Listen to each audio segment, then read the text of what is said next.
नमस्कार दोस्तों, आप सभी का एक बार फिर से स्वागत है भक्ति मंत्र में। दोस्तों, हिंदू धर्म में व्रत पूजा को बेहद ही खास माना गया है। वहीं पंचांग के मुताबिक हर साल भाद्रपद मास में शुक्ल पक्ष की तृतीया को हरितालिका तीज का व्रत रखा जाता है।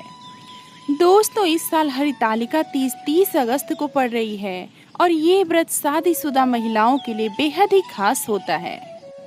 महिलाएं अखंड सौभाग्य की प्राप्ति के लिए और सुखी वैवाहिक जीवन के लिए हरितालिका तीज का उपवास करती हैं।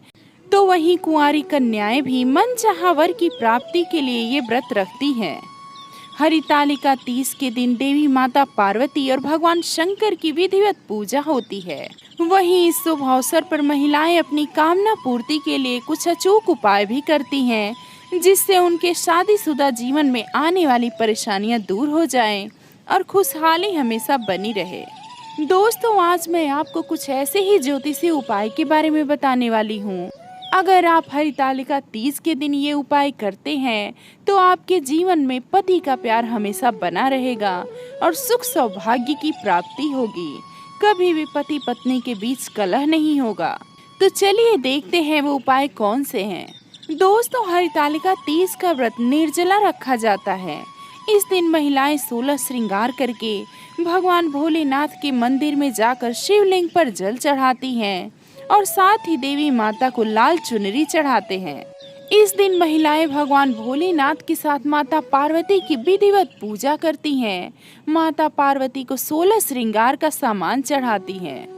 दोस्तों, हरितालिका तीज के दिन अगर पति पत्नी दोनों साथ में मिलकर गुलाब का फूल भगवान भोलेनाथ को चढ़ाएं तो ये बहुत ही शुभ होता है।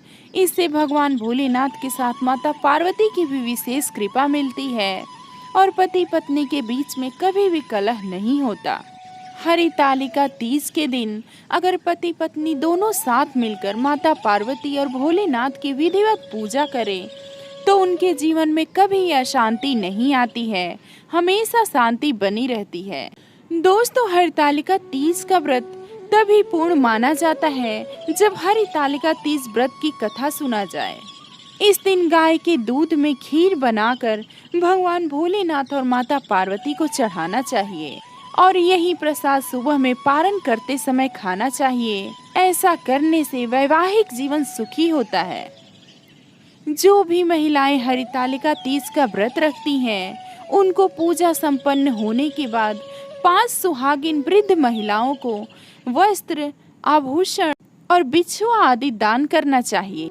साथ ही 16 श्रृंगार का सामान भी देना चाहिए। ऐसा करने से पति पत्नी के बीच प्रेम बढ़ता है और जीवन में आने वाली सभी समस्याएं दूर होती हैं। हरितालिका तीज का व्रत महिलाओं के लिए बेहद ही महत्वपूर्ण होता है, क्योंकि ये व्रत बहुत ही कठिन होता है और साथ ही इस दिन व्रत में 16 श्रृंगार करके सज संवर कर महिलाएं भगवान शिव और माता पार्वती की पूजा करती हैं। कहते हैं कि भगवान भोलेनाथ को पाने के लिए माता पार्वती ने कठिन तपस्या की थी और उन्होंने हरितालिका तीज का व्रत रखा था। उनकी तपस्या से प्रसन्न होकर भगवान भोलेनाथ ने उन्हें पत्नी के रूप में स्वीकार किया था। तभी से ये व्रत करने की परंपरा शुरू हुई। दोस्तों, इस बात का आप विशेष ध्यान रखें कि जो भी चीजें आप दान करते हैं उसका उपयोग आप स्वयं कर सकते हैं कि नहीं, ये सोचकर ही दान करें। क्योंकि अक्सर होता है कि मंदिरों के बाहर बहुत सारी दुकानें होती हैं जिसमें 16 श्रृंगार का सामान छोटे छोटे पैकेटों में बिकता है, जिसे अगर आप खुद खोलकर यूज करना चाहेंगे तो उसको आप यूज नहीं कर सकते। उसमें कुछ भी नहीं होता है, वो सिर्फ गिनती के लिए 16 श्रृंगार का सामान होता है। तो आप इन सब चीज़ों का विशेष ध्यान रखें। आप जो भी चीज़ें दान में दें या माता पार्वती को चढ़ाएं वो अच्छी हो, जिसे आप यूज कर सकें।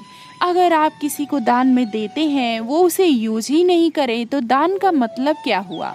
तो इन बातों का आप विशेष रूप से ध्यान रखें। जो महिलाएं व्रत के दौरान पति के साथ मिलकर भगवान भोलेनाथ माता पार्वती की हरितालिका तीज व्रत की कथा का श्रवण करती है, उनके जीवन में कभी भी कोई समस्या नहीं आती। उनका दाम्पत्य जीवन हमेशा सुखमय बीतता है। तो दोस्तों, मैं उम्मीद करती हूँ ये जानकारी आपको जरूर पसंद आई होगी। आप अपने विचार कमेंट में जरूर बताएं। अगर आपने मेरे चैनल को अभी तक सब्सक्राइब नहीं किया है तो अभी कर लें, साथ ही बेल आइकन को प्रेस करना बिल्कुल भी ना भूलें। आप सभी को हरितालिका व्रत की हार्दिक शुभकामनाएं। मिलते हैं कुछ और नई जानकारी के साथ, तब तक के लिए राधे राधे।